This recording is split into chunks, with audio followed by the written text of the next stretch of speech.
Thanks for joining us. In this audit, we focused on how the BC Oil and Gas Commission, or the OGC, is managing the environmental and financial risks of oil and gas well sites that are no longer operational, specifically inactive, decommissioned, and restored sites. Overall, we found three main things. First, that oil and gas site operators weren't required to decommission wells and restore inactive sites because of gaps in legislation.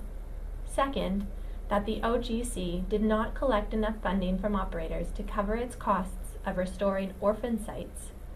And finally, we found that regulatory changes were underway to address environmental risks and the resulting financial liability of unrestored and orphaned wells.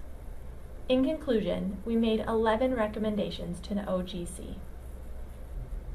The oil and gas industry is an important component of BC's economy, but it introduces environmental risk and potential financial liability for government.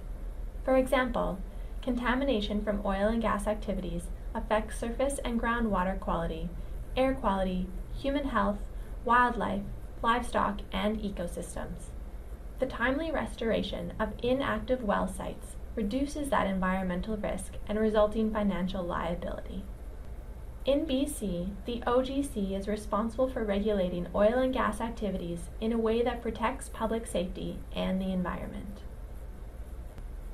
In the audit, we found that operators were not required to decommission wells and restore inactive well sites unless the OGC explicitly ordered them to do so to address specific safety or environmental issues.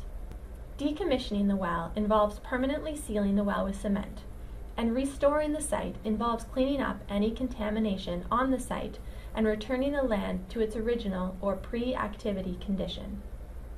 The OGC had clear standards in place for how to do this, but lacked the tools to compel operators to decommission and restore well sites in a timely way because of gaps in the legislation. The OGC recognized the limitations in its regulatory framework and was mitigating the environmental risks of non-operating sites through site assessments and inspections and enforcement actions.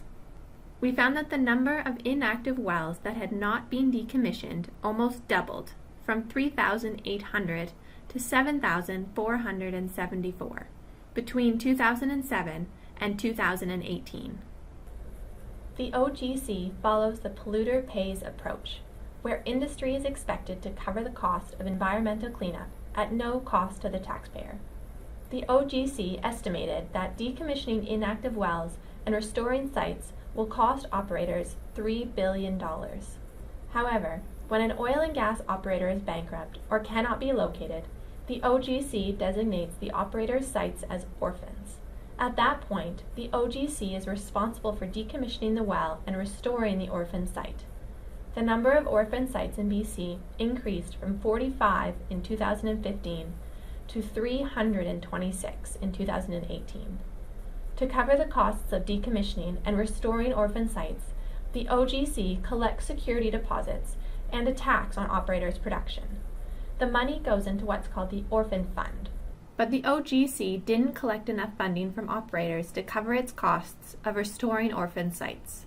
In 2016, the Orphaned Fund was short $16.6 million, and in 2017, it was short $13.1 million. To make up this difference, the OGC used extra operating funds that it also collected from industry. The OGC anticipates that the number of orphan sites and associated restoration costs will continue to increase. Regulatory changes are underway to address environmental risks and the resulting financial liability of unrestored and orphaned wells. In April 2018, the Legislative Assembly passed amendments to the Oil and Gas Activities Act to close the gaps in the legislation and provide the OGC with the authority to require operators to restore sites. The legislated changes will also give the OGC greater flexibility to collect and use the revenue from operators to restore orphan wells. The OGC is currently developing accompanying regulations that will detail the new requirements, including timelines for decommissioning and restoring sites. That's our report summary for today. Thank you for joining us. We'd like to encourage you to read the full report. It and our other reports are available on our website at www.bcauditor.com.